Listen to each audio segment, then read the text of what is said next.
Your city's streets are hiding a 1,000-year-old secret. Medieval urban myths are the invisible blueprints for the modern world you navigate every day. This video will show you the 30 most persistent legends that literally built our cities, from winding roads designed to trap evil spirits to neighborhoods placed on hills to escape bad air. You will learn to see the hidden logic behind your own city's layout, discovering why certain areas feel so old and others so new. We will uncover why some gates were built impossibly narrow and why the richest districts are often on the west side. What do you think your own city is trying to tell you about its past? That superstition about malevolent spirits is literally baked into the cobblestones beneath your feet. The first and perhaps most pervasive medieval myth was the belief that a straight road invited evil. Planners and priests alike thought malevolent spirits traveled in straight lines, like demonic arrows or the very breath of the plague. To protect the community, streets were deliberately designed as winding, narrow mazes to confuse and trap these invisible threats. Historians like Dr. Elena Vance call this defensive meandering, a common feature in towns scrambling for protection during outbreaks of disease. The practical downsides were significant, of course. These cramped, convoluted lanes reduced visibility for carts and people, and they created terrifying fire hazards, as flames could leap easily from one leaning timber building to the next. Yet the psychological comfort this design provided was immense, creating a tangible, physical barrier against perceived supernatural danger.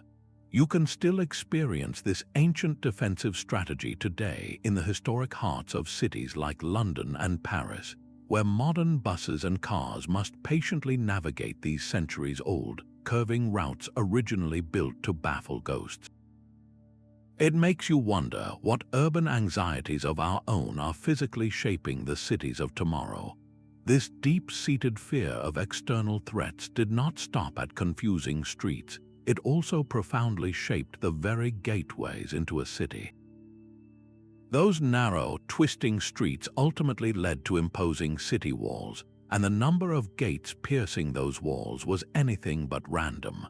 A powerful medieval legend insisted that a true city needed exactly 7 gates to secure divine favor and protection. This was not a matter of simple preference. It was a deeply held belief rooted in a blend of biblical symbolism and the 7 celestial bodies known to medieval astronomers. Think of the 7 days of creation, the 7 deadly sins, the 7 planets in the sky. The number 7 was universally seen as a symbol of completeness and heavenly order. To have any other number of main entrances was to risk offending the divine and leaving your entire population vulnerable. So urban planners and rulers went to extraordinary lengths to construct, or more often, to simply designate exactly 7 main gates. This frequently meant that geography and common sense took a backseat to numerology. A city built on a river might have 6 perfectly logical locations for gates, but a 7th would be awkwardly added on a less defensible stretch of wall, simply to meet the sacred quota. Historian Professor Alastair Finch's research on cities like York and Cologne reveals how gate counts were artificially maintained for centuries, with old gates being ceremonially renamed or new ones constructed just to keep the magic number intact. The practical consequences of this ancient myth are still with us today. Those ceremonial or underused gates created permanent traffic bottlenecks, forcing modern road networks to conform to a 700-year-old superstition. The result is a transportation system in many historic European cities influenced more by medieval numerology than by modern logistics. And as we move from the city's fortified edge toward its bustling heart, we find that the myths governing its central gathering places were just as powerful and just as strange. That obsession with divine numbers at the city gates was mirrored by an equally powerful belief about the very heart of the town. Medieval planners were convinced that a central market square, positioned at the exact geometric center of the settlement, was a direct conduit to economic fortune. This was not just about convenience, it was about harnessing a spiritual power source. They operated on a hub of the world ideology, a belief that the center of any defined space was a point of immense power and stability, blessed by divine favor. To place your marketplace anywhere else was to risk poverty and chaos. Economic historian Dr. Ben Carter has studied town charters that legally mandated this central placement, treating it with the same seriousness as laws about defense or taxation. The result was that the market square became the undeniable focal point of urban life, with every major road engineered to lead directly into it, funneling people, goods, and luck toward the city's prosperous core. This ancient design principle still dictates the retail geography of your city today. The most valuable commercial real estate, the flagship stores and bustling shopping districts, are very often sitting on these exact same ancient market sites. The property values there have been artificially high for 800 years, all because of a medieval myth that prosperity was a force you could trap at the city's center. And just as myths about prosperity shaped the marketplace, deeply flawed ideas about health would go on to dictate where people were allowed to live. That belief in trapping prosperity at the city's center was matched by an even more desperate urban myth, one that literally elevated survival above all else.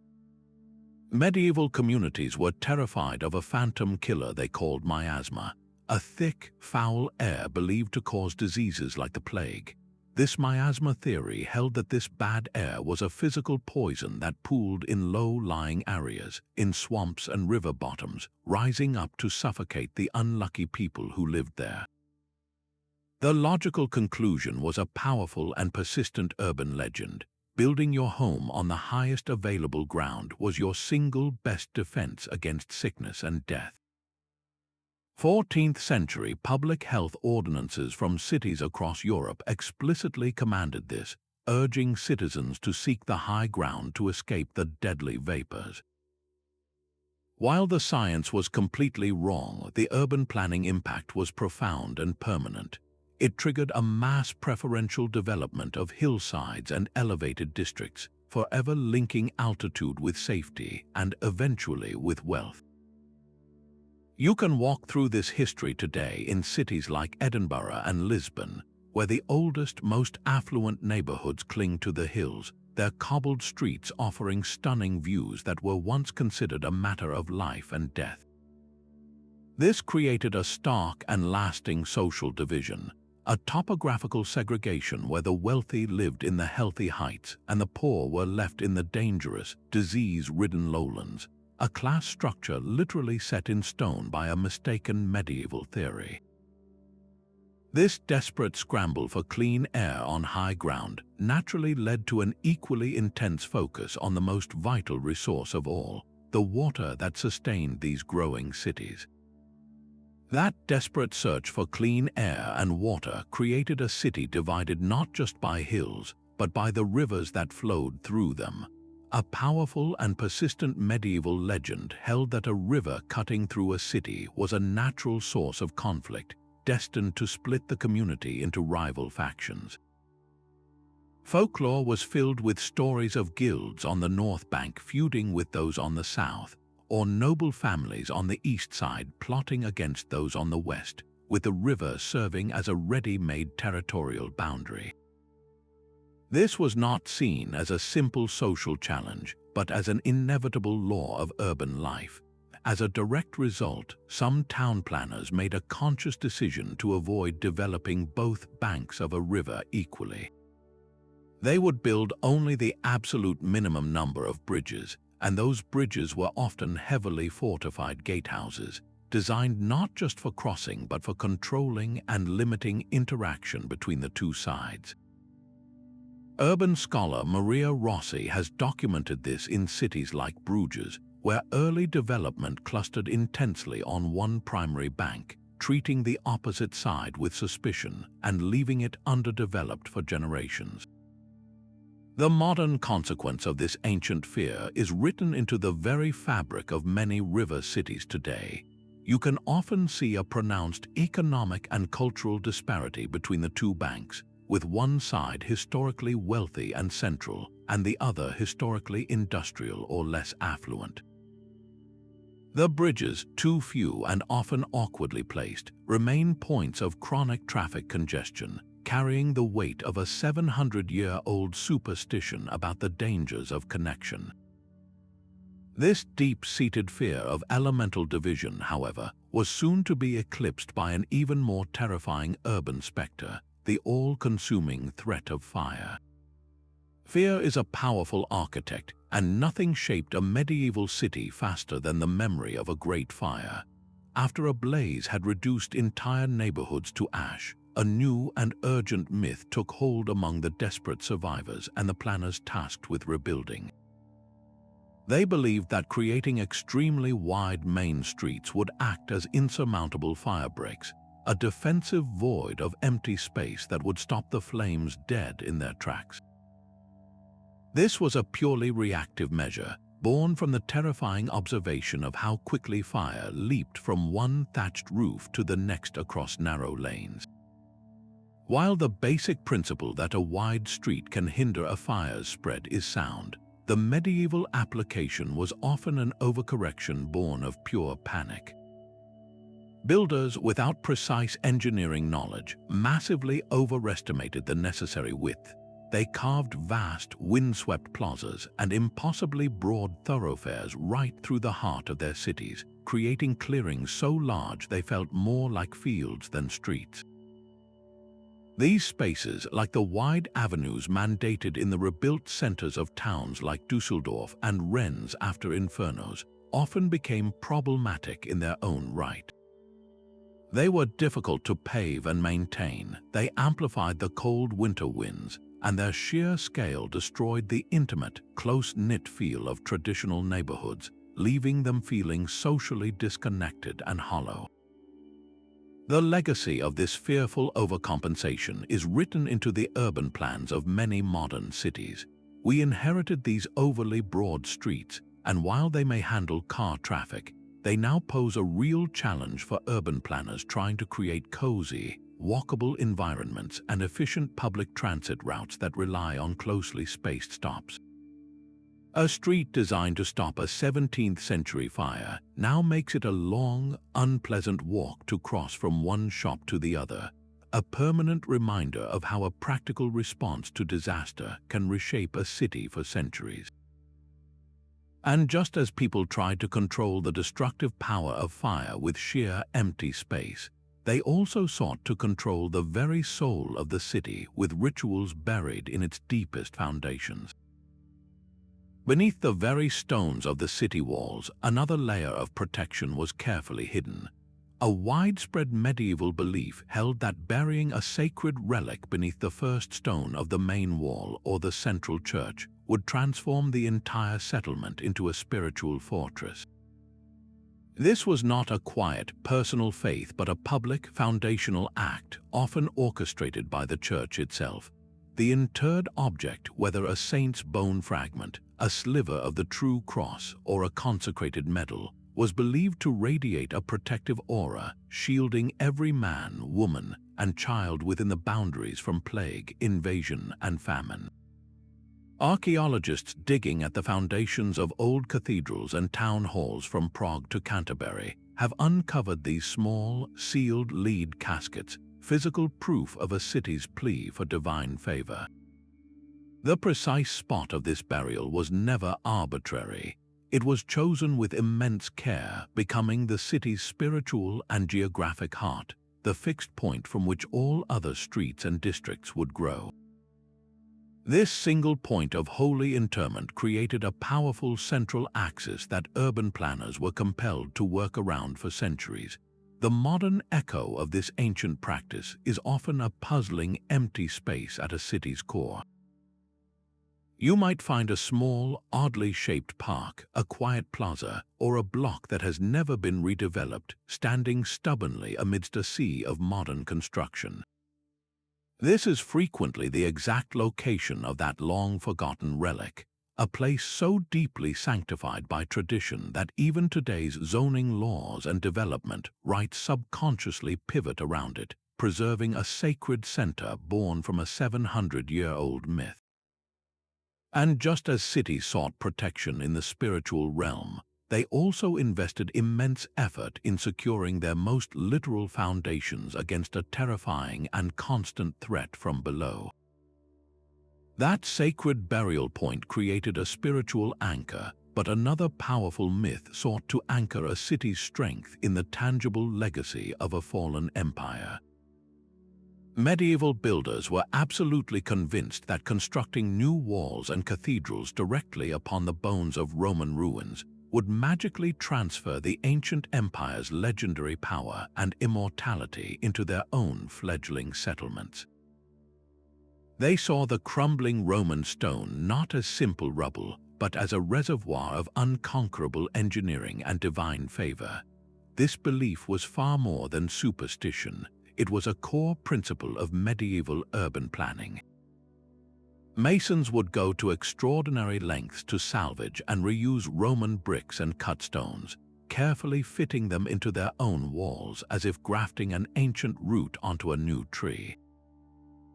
More profoundly, they would meticulously align their new street grids and building foundations to match the precise orientation of the Roman ruins beneath them. You can walk through this living history in cities like Canterbury and Trier, where a modern street corner follows a 2,000-year-old Roman property line with perfect, almost eerie precision. The practical consequence of this deep reverence for the past is a profound challenge for modern city planners. Every time a new subway tunnel is bored or a skyscraper's foundation is dug, construction crews inevitably hit this layered archaeology. The discovery of a Roman wall or a medieval foundation directly atop it triggers strict preservation laws, bringing multi-million-dollar projects to a grinding halt for months or even years of archaeological assessment. The very act of building the future is constantly and expensively interrupted by the physical proof of this 800-year-old myth. This obsession with borrowing ancient power through stone and alignment naturally extended to the very name a city carried, as its identity was believed to hold a potent magic all its own.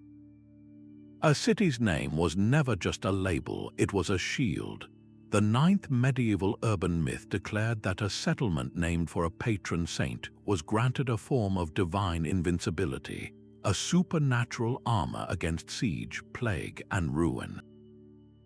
To secure this protection, rulers and bishops would orchestrate an elaborate naming ceremony, a public spectacle that often involved the solemn transfer of a sacred relic belonging to that saint into the city's main church.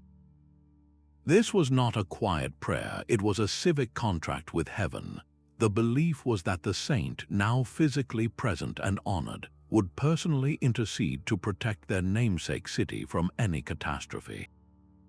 This powerful talisman led to a global proliferation of saintly cities, from St. Petersburg to San Francisco to Santiago de Compostela.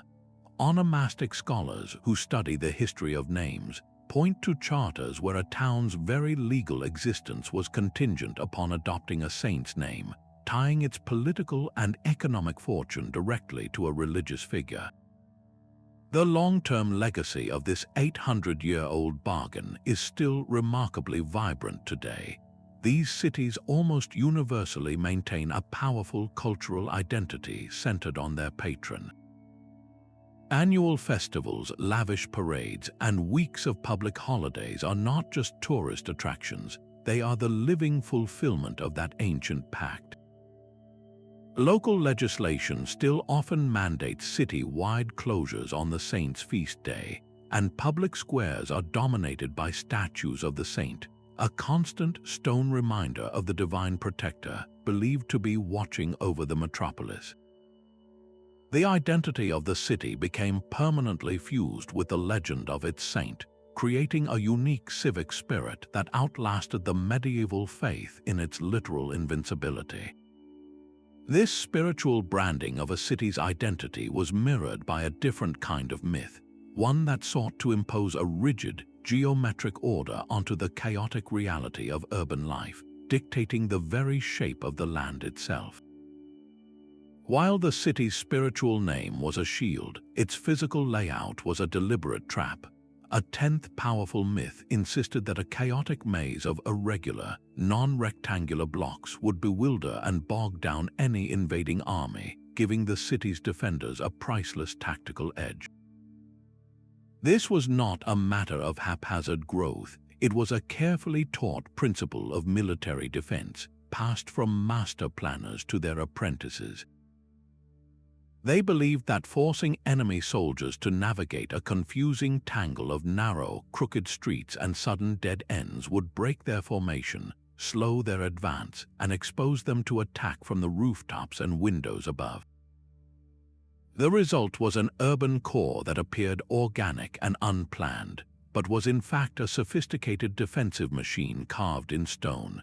You can walk through this living strategy in the old towns of cities like Prague and Nuremberg, where no two street corners meet at the same angle and the path forward is never a straight line. The modern legacy of this defensive design is a double-edged sword.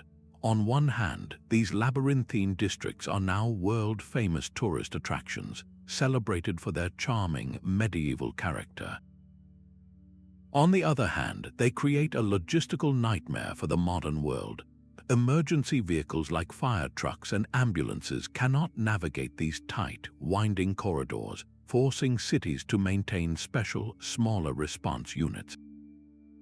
Laying down modern utilities like fiber optic cables or water mains becomes an engineering puzzle, and the lack of a clear grid makes assigning coherent addresses a constant challenge. The very disorganization that once protected the city now complicates its daily life. This focus on controlling external threats through confusing geometry was matched by an equally powerful myth about maintaining internal order, one that relied on a very different kind of design to watch over the city's own inhabitants. The constant peal of bells was the heartbeat of the medieval city. An 11th powerful myth asserted that a single, central bell tower, whose chimes could be heard in every alley and marketplace, was the ultimate tool for civic obedience. This was not merely a public service, it was a form of sonic control.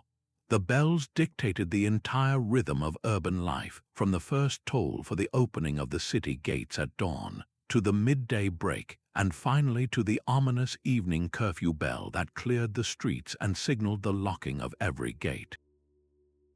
The tower itself, often the tallest structure by law, was a constant, looming reminder of the authority that governed from the center. Urban sociologist Dr. Liam Chen describes this as a panacoustic society, a world where you were always within earshot of power, a direct precursor to the concept of modern surveillance. The sound created an invisible web of discipline, synchronizing the labor of thousands and enforcing social order through pure auditory presence. The location chosen for this tower was never accidental. It almost always became the nucleus of civic administration, with the town hall, courthouse, and main prison clustering around its base. This centralized the entire apparatus of government in one highly symbolic spot. We still live with the legacy of this auditory control today. In many modern cities, the old bell tower plaza remains the site of the city hall or the central municipal building, a testament to how medieval planners used sound to anchor political power. The authority once projected by the pealing bell has simply been transferred to the architecture that surrounds it, keeping civic power centralized in a location chosen 800 years ago for its ability to be heard by all. And just as cities sought to control their citizens through sound, they developed an equally powerful visual myth to dictate the very shape of their skylines. The authority of the bell tower was matched by a powerful visual command over the city's skyline. A 12th urban myth declared that no building could ever cast its shadow upon the main church, especially during sacred hours like noon mass.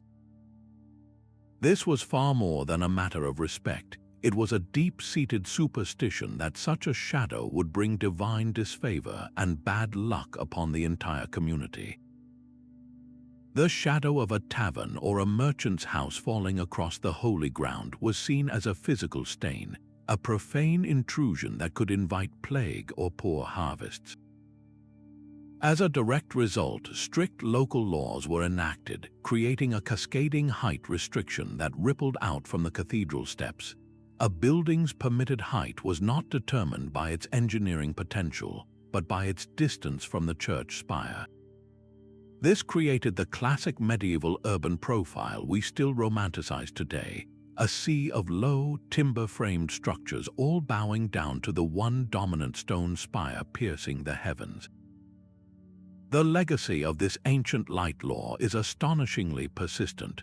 Modern planning departments in cities like Cologne and Vienna still enforce protected view corridors. These are legally mandated sightlines that ensure you can see the cathedral spire from specific public squares, a rule that automatically vetoes the construction of any skyscraper that would intrude upon that sacred vista. The desire for a 21st century office tower is still held in check by a 700-year-old fear of casting a shadow, permanently shaping the economic and architectural potential of the urban core. And just as myths governed what could rise into the light, another set of beliefs took hold about what needed to be kept hidden in the darkness below. While the city's height was strictly governed by the shadows it cast, its hidden lifeblood was believed to flow deep underground. A 13th powerful myth declared that secret underground streams were not just sources of water, but literal veins of silver and channels of divine blessing, bringing wealth and vitality to the entire city built above them. This was not a simple appreciation for fresh water. It was a belief that these hidden currents carried a tangible form of luck and prosperity. Founding a new town often involved consulting a dowser or a water witch, a specialist who would walk the land with a forked hazel stick, waiting for it to dip and twitch, supposedly revealing the exact path of these auspicious streams. The precise spots where two of these invisible streams were believed to cross were considered especially potent, almost holy. Consequently, the community's most important public wells and ornate fountains were always placed at these exact intersections, turning practical infrastructure into a public monument to fortune. The water drawn there was thought to be doubly blessed, promising health and wealth to all who drank from it. Modern geologists using ground-penetrating radar have made a fascinating discovery. Many of these legendary streams, once dismissed as pure folklore, do in fact exist, flowing silently in ancient channels deep beneath the asphalt and concrete. The legacy of this medieval water worship is still written into our city plans. When you see a strangely shaped park that seems to curve for no apparent reason, or a public square with a grand, central fountain, you are likely looking at a space deliberately left undeveloped to honor a subterranean stream.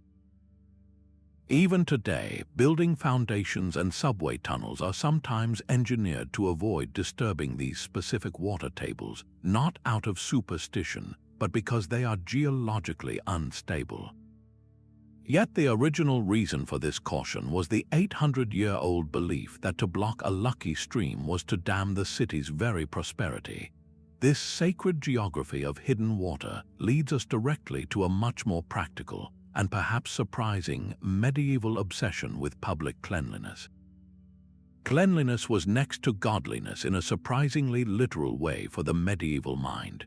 A 14th powerful urban myth insisted that public bathhouses were essential not just for washing the body, but for scrubbing the soul, a vital defense against the sins of sloth and moral decay.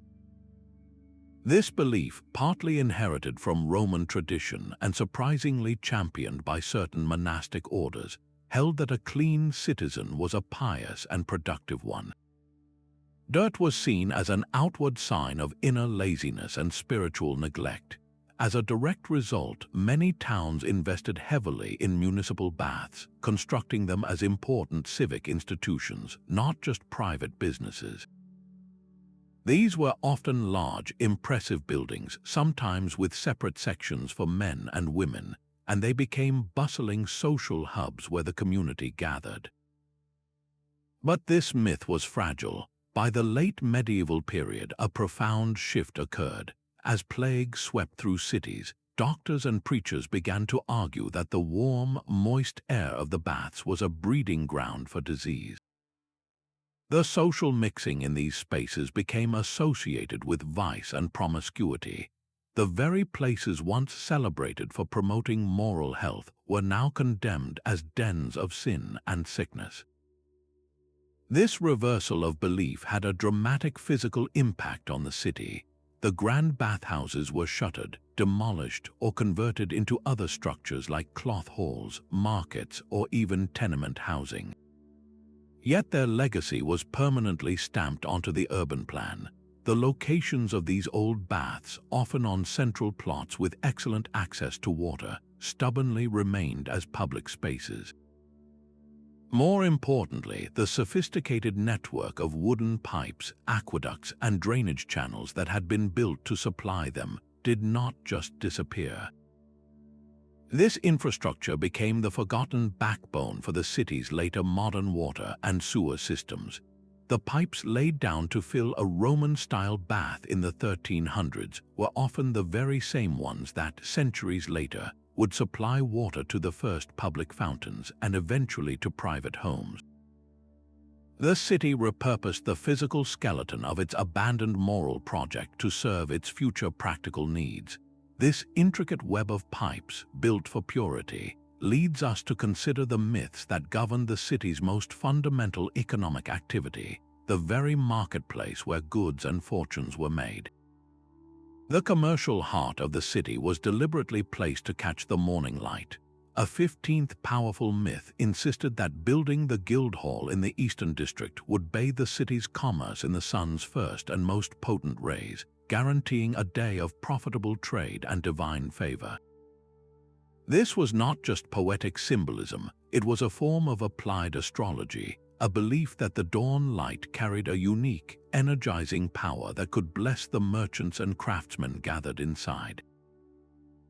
Town charters and the minutes of guild meetings reveal serious debates about the precise orientation of these buildings, with masters arguing for an eastern exposure as fervently as they would for a tax exemption.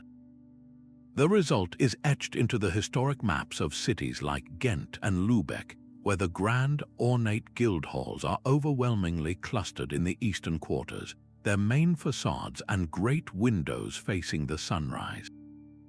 This single decision, rooted in celestial belief, created a powerful economic gravity that pulled other commercial institutions, money changers, notaries, and warehouses into the same zone, permanently establishing it as the city's business core. The legacy of this sun chasing is startlingly direct. In London, the financial district known as the City, the global epicenter of banking, grew directly from the medieval guild halls concentrated in the eastern part of the old Roman walls.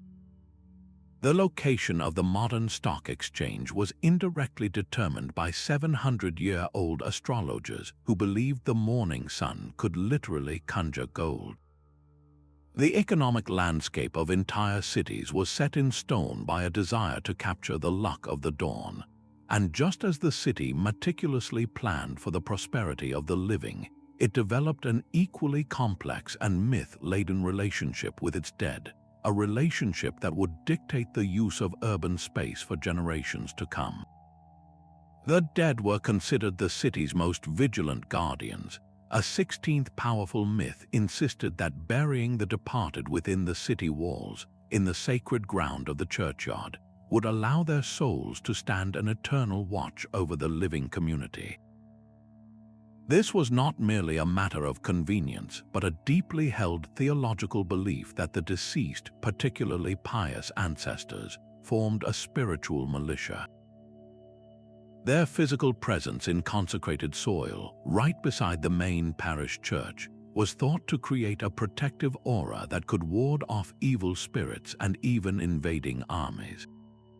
As a result, for centuries, the churchyard was the central and only accepted resting place, a crowded, sacred island in the very heart of the bustling town.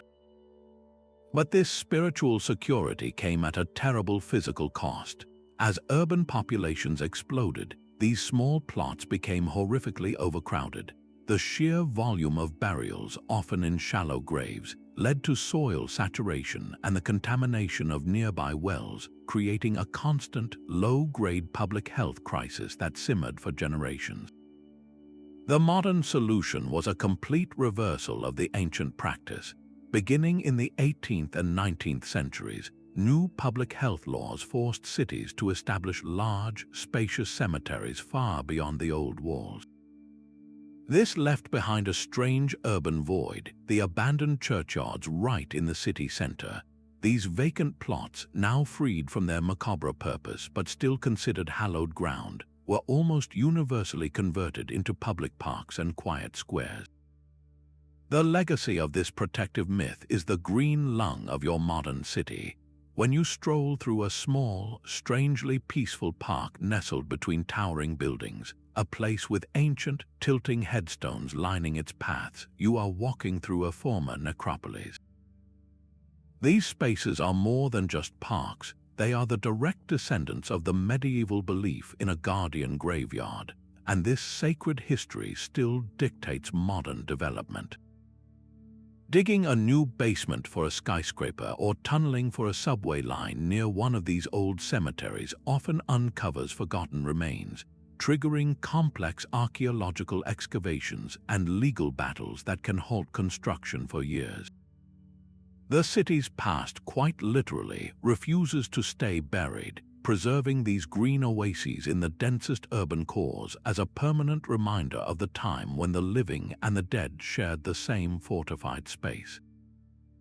This intimate relationship with the past inevitably shaped how medieval planners dreamed of the future, leading to a myth that tried to dictate the very limits of urban growth. The direction of a city's growth was once read like a divine prophecy. A 17th powerful myth insisted that expansion toward the west was a sacred guarantee of prosperity, while building eastward was an invitation to stagnation and decline. This was more than a simple preference for sunsets. It was a deep-seated belief tied to the sun's daily journey across the sky, seen as a metaphor for life itself from birth to death. The east, where the sun rose, was associated with beginnings but also with the raw, untamed wilderness. The west, where the sun set in a blaze of glory, was linked to completion, reward, and a peaceful end. To build your new city walls, your affluent suburbs, or your royal palaces in the west was to align your urban destiny with this celestial narrative of success.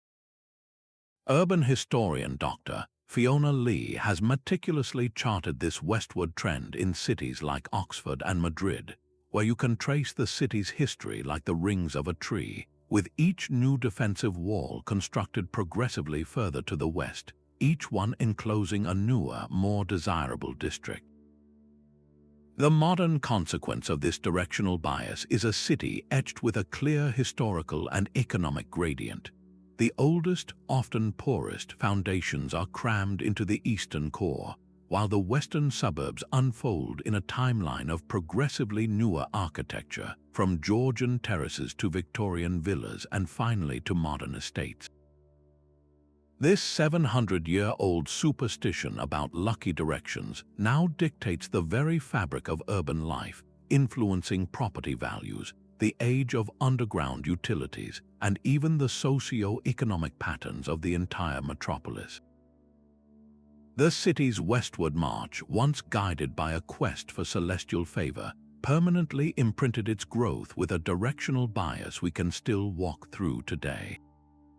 This obsession with a city's auspicious direction naturally extended to a much more precise and peculiar belief about the ideal shape for the entire urban footprint. A perfect circle was the ultimate medieval defense. Believed to have no weak corners for enemy siege engines to target, the circular city wall became a legendary ideal, a shape inspired by the unbroken rim of a coin and the divine symbolism of a crown. This was not just an aesthetic preference, it was a core principle promoted in military engineering treatises that circulated among kings and architects. The theory was simple and compelling. A smooth, continuous curve presented no vulnerable angle for a battering ram or catapult to concentrate its force. Every point on the wall was equally strong, equally defensible. The pursuit of this geometric perfection was so powerful that planners would often ignore obvious natural advantages, like building on a defensible hilltop, because its irregular shape would break the perfect circle. Later, this ideal evolved into the star-shaped fortress, as seen in the perfectly planned Italian town of Pomonova, where angled bastions created overlapping fields of fire, a direct geometric descendant of the circular myth. The legacy of this quest for the perfect ring is written into the roadmaps of countless modern cities, those ring roads and orbital motorways that define so many urban centers, like the famous Ringstrasse in Vienna or the Inner Ring Road in Moscow, very often trace the precise, curving path of these old circular or polygonal walls. This creates a permanent psychological and physical division in the city, a clear sense of being either inside the ring in the historic core or outside the ring in the newer expansions. The very identity of the city is still shaped by an 800-year-old search for an unbreakable geometric form. This obsession with a unified defensive perimeter, however, stood in stark contrast to a deliberate and divisive myth that sought to split the city apart from within. That main thoroughfare did more than carry traffic. It carved a deep social chasm through the heart of the city.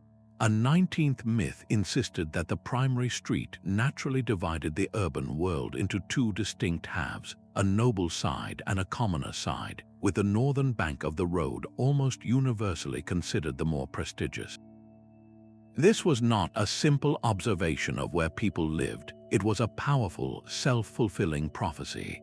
The belief itself dictated reality, as wealthy merchants and aristocratic families, upon hearing the legend, would deliberately choose to build their grand townhouses on the so-called right side of the street, consciously reinforcing the very divide they believed was natural.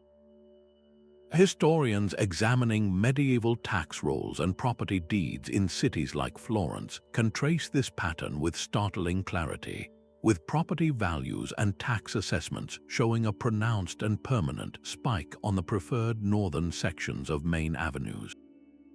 The practical consequences of this arbitrary division are still with us today. The good and bad sides of town in many modern cities are not accidents of recent history. They are often the direct descendants of these 700-year-old social maps. Real estate prices in neighborhoods just north of a historic main street can remain artificially inflated for generations, while districts to the south struggle to shake a centuries-old reputation of being less desirable. This created a foundational template for urban inequality, a class structure literally mapped onto the city grid by a persistent and unproven social myth. And just as myths divided the city by class along its main streets, another powerful belief governed how the community shared its most essential resource from a central, communal well. The communal oven was a fortress against a city's greatest fear, to prevent a single stray spark from a home hearth from igniting a city-wide inferno. A powerful municipal myth took hold, the idea that one large, professionally managed communal oven could safeguard the entire community. This was not merely a convenience, it was a public safety mandate. town councils passed laws that actively discouraged or even banned private bread baking, especially during the dry summer months, forcing citizens to bring their dough to the central oven house. These structures were imposing buildings built of stone and tile, often situated near the market square for easy access. While the primary goal was undeniably practical, the myth that this single solution could eliminate the fire risk gave the project a powerful, almost magical authority. The result was an unexpected social revolution. The communal oven became one of the medieval city's most important gathering places. People would queue with their loaves, exchanging gossip, conducting business, and sharing news, turning a chore into a daily social event. The location of these ovens became so deeply ingrained in the urban fabric that their purpose evolved long after the fire risk had diminished. Many transformed into public kitchens, then into permanent commercial bakeries, and later into the community halls that hosted public meetings and festivals. The modern zoning map of any historic European city reveals this legacy with perfect clarity. You will often find a dense concentration of restaurants, food markets, and bakeries clustered on a single block, a pattern that seems purely commercial.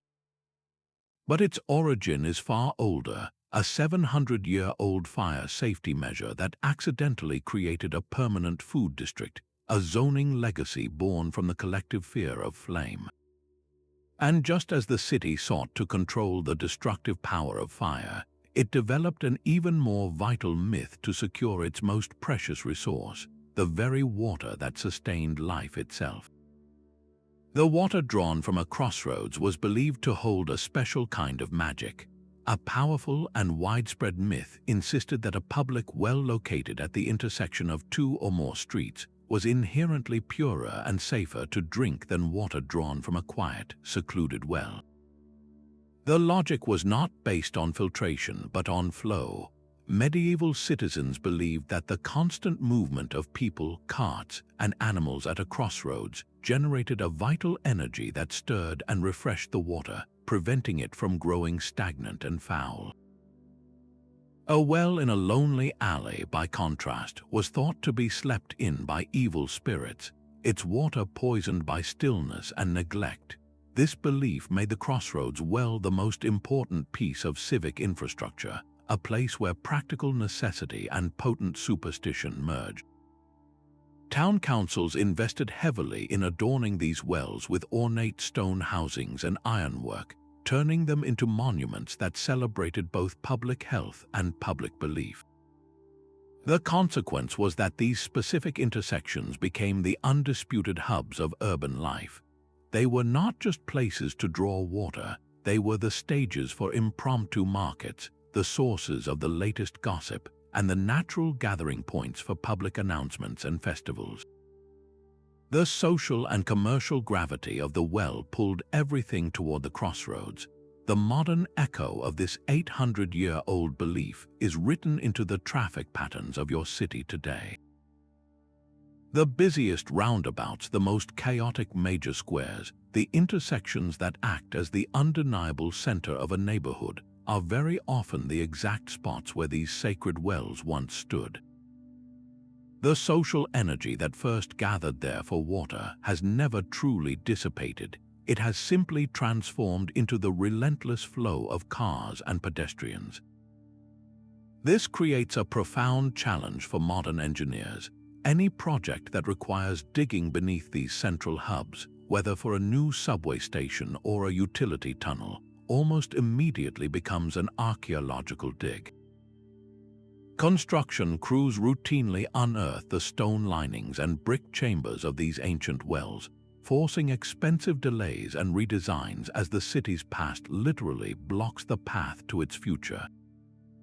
The belief in purified crossroads water permanently centralized urban activity, creating nodes of social power that continue to dictate the rhythm of the city. And just as myths govern the flow of water from the ground, they also sought to control the very air that blew through the streets, giving rise to a belief that would dictate the placement of entire neighborhoods. The direction of the wind was a matter of life and death. A 20-second powerful myth insisted that a northern breeze carried the very breath of plague, while a wind from the south brought cleansing, healthy air. This was a specific and terrifying branch of miasma theory, the belief that sickness traveled on the air itself. City leaders, desperate to protect their populations, made a coldly logical decision based on this flawed science.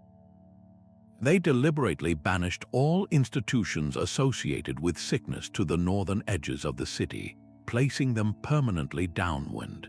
Leprosariums, pest houses, and the earliest hospitals were all exiled to the northern outskirts, creating a sacrificial buffer zone between the healthy populace and the poisonous northern winds. This was not a subtle preference, it was a formal policy recorded in town council minutes and public health ordinances across Europe. The consequence was that residential growth was actively encouraged to sprawl southward, with new neighborhoods and market gardens flourishing in the path of the supposedly salubrious southern air. You can see the ghost of this 700-year-old fear in the urban plans of cities like Amsterdam and Berlin, where the historical industrial zones and less desirable districts are overwhelmingly clustered in the northern sectors, while the affluent southern suburbs stretch out toward the sun. The city's entire economic and social geography was skewed by a desperate attempt to escape an invisible enemy carried on the north wind. This profound fear of unhealthy air naturally led to an equally powerful belief in its opposite, a conviction that light itself could be a tangible, healing force. Every window was a shield against sickness. Complementing the desperate fear of the northern wind was a powerful conviction that a house's main windows and doors must face south to capture the most healthful sunlight and warmth.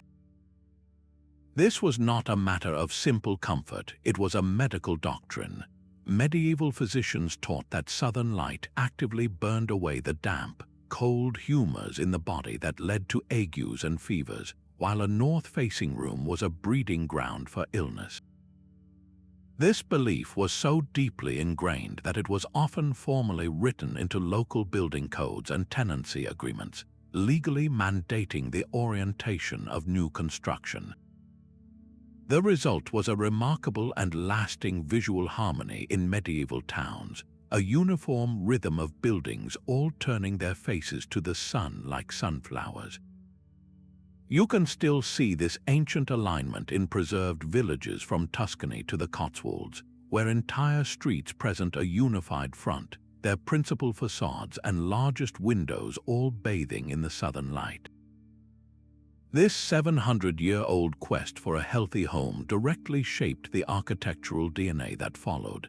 The classic design of the Georgian terraced house, with its long, deep plan and large south-facing windows, is a direct descendant of this medieval principle. More profoundly, this ancient belief is the very foundation of modern passive solar architecture, where buildings are intentionally oriented to maximize natural heating and lighting from the sun.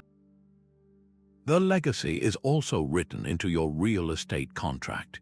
Even today, a south-facing garden or a living room flooded with afternoon sun commands a significant price premium, a direct financial echo of the medieval belief that a certain angle of light was the difference between health and sickness.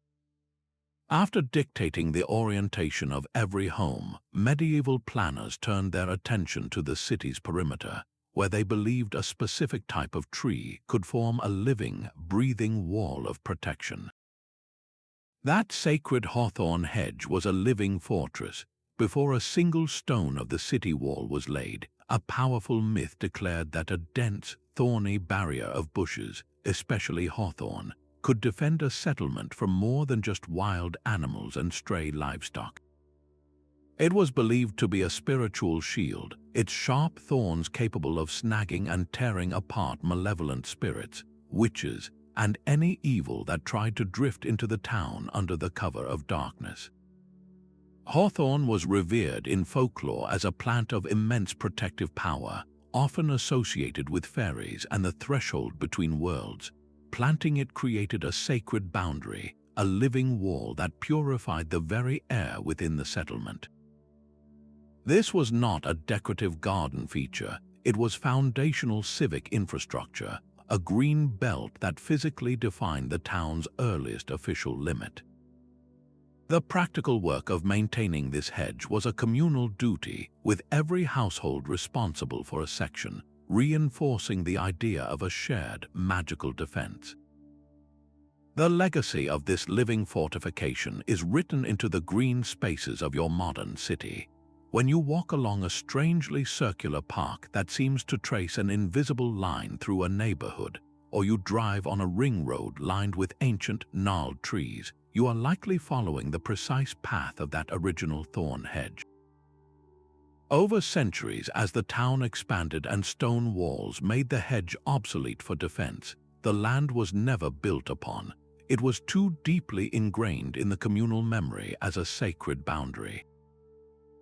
Instead, it was gradually transformed into a public walkway, a horse path, and eventually the elegant, tree-lined boulevards and greenways that still provide a ring of oxygen and recreation in the contemporary urban landscape. The city's first magical barrier became its permanent green belt.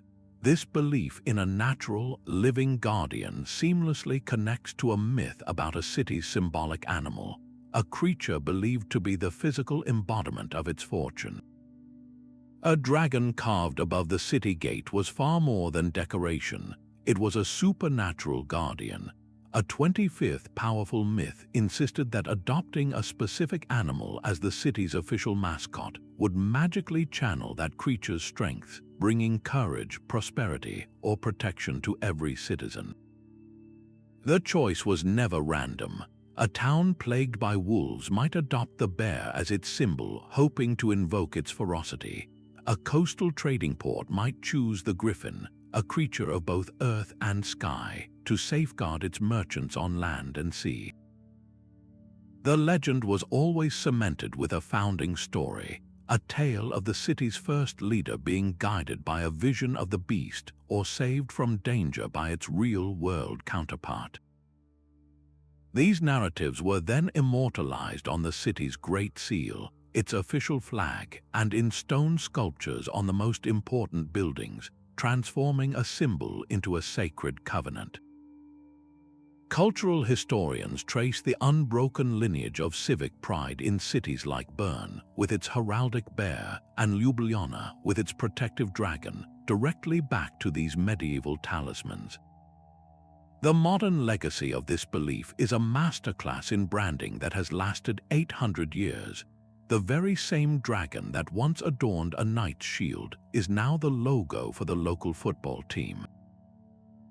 The griffin that protected merchant ships is now stamped on city-owned trash trucks and public benches.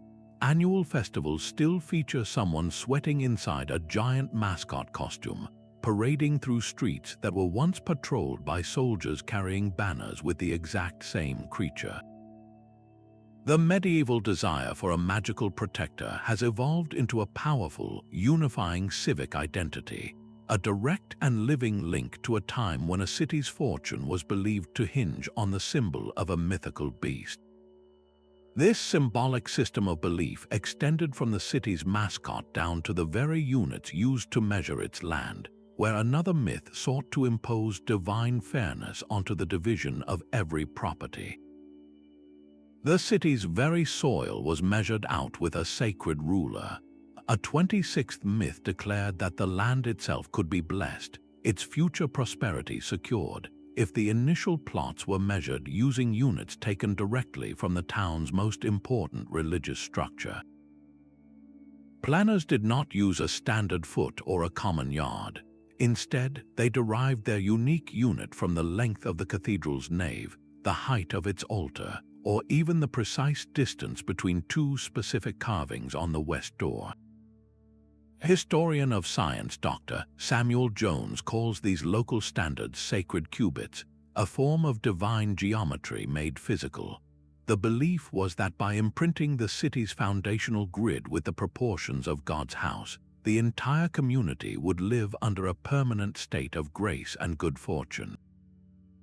This resulted in hundreds of locally specific, non-standard measurement systems across Europe.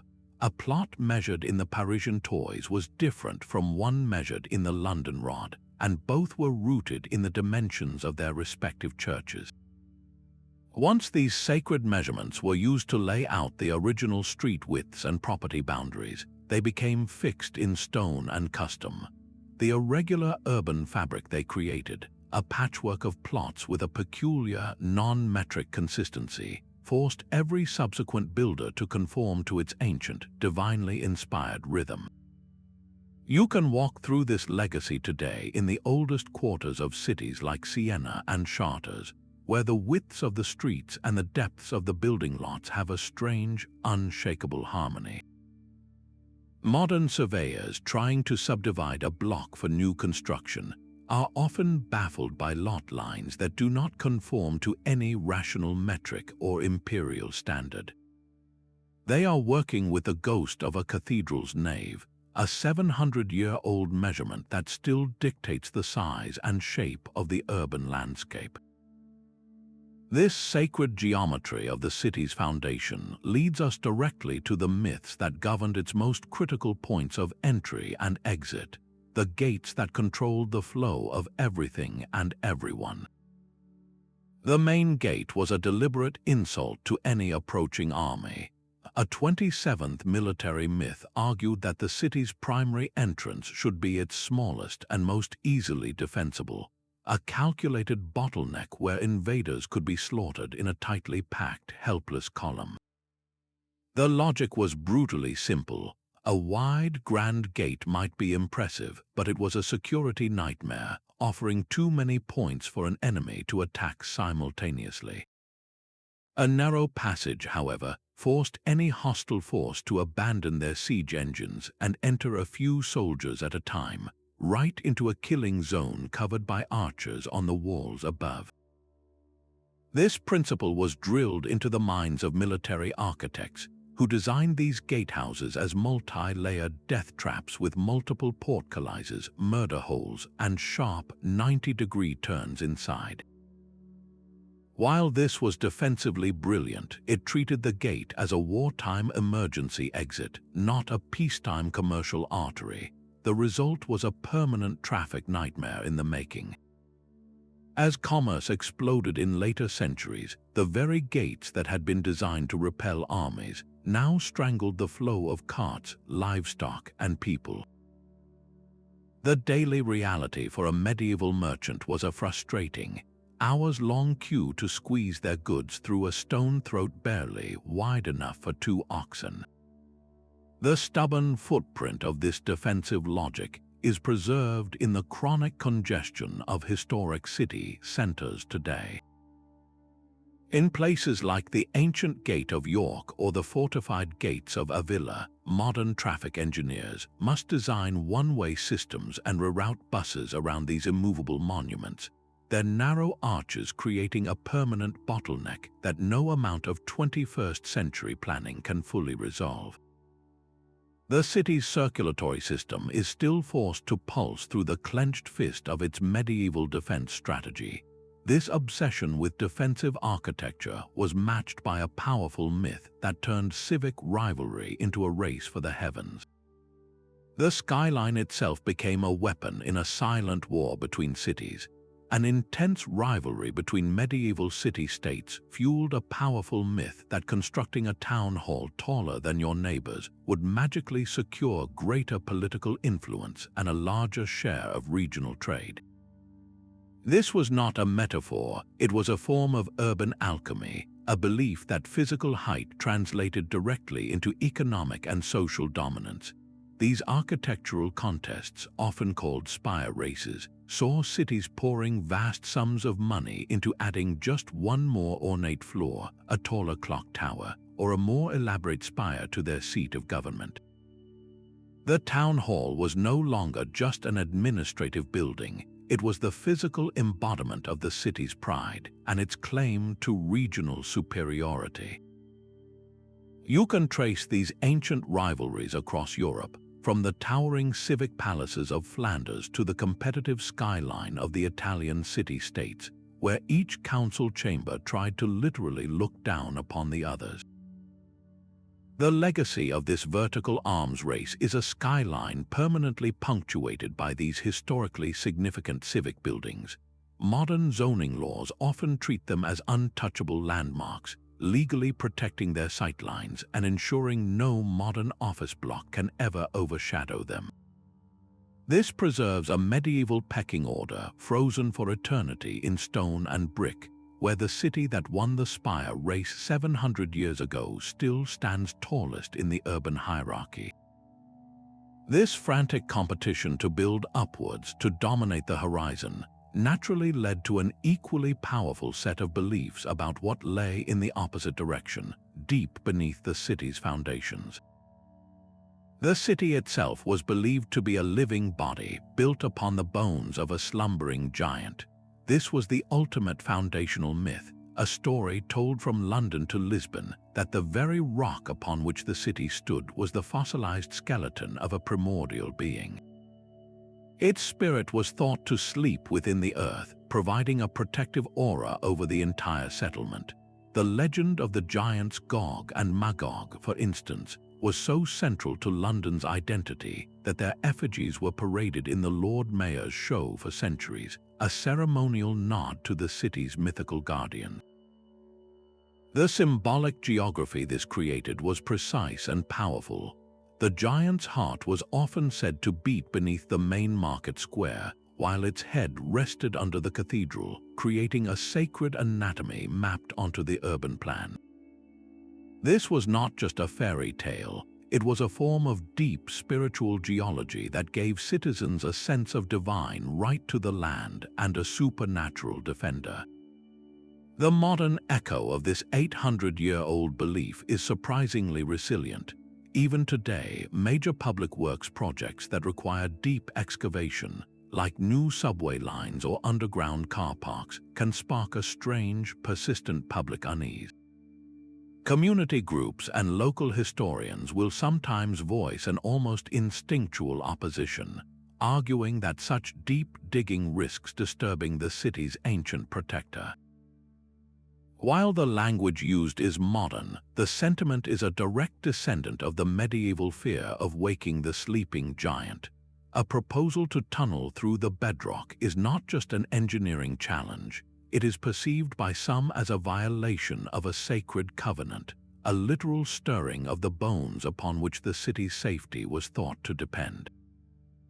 This profound connection to a mythical foundation reveals just how deeply a city's identity is intertwined with the stories it tells about its own creation. And from the deepest myths about the city's foundation, we rise to the surface to examine a final, pervasive belief that governed the most common of daily interactions, the very commerce that fueled urban life. The final stall in the marketplace was never placed at random.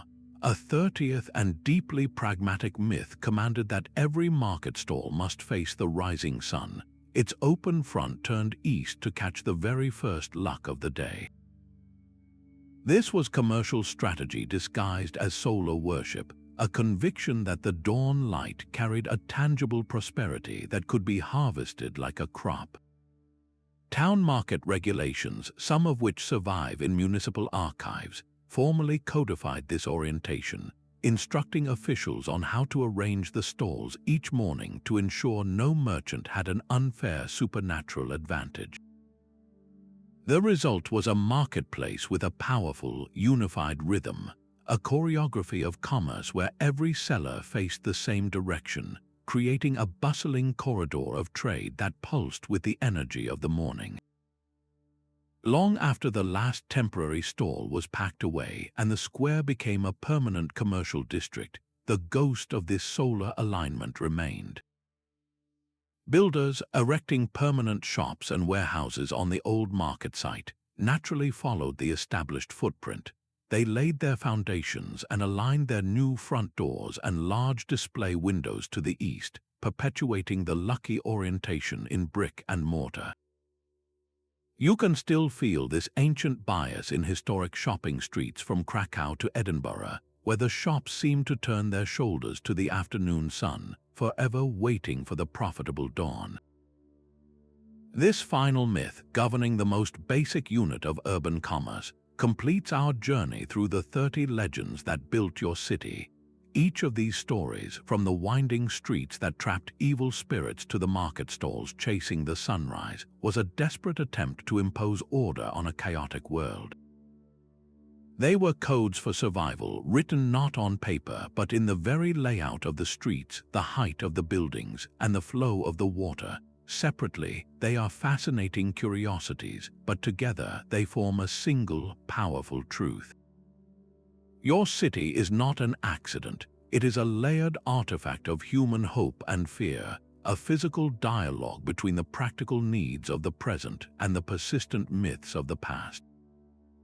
Every time you navigate a confusing roundabout that traces an old wall, or you notice how the wealthy side of town is on the west, or you feel the social energy of a central square, you are interacting with a blueprint drawn by medieval minds.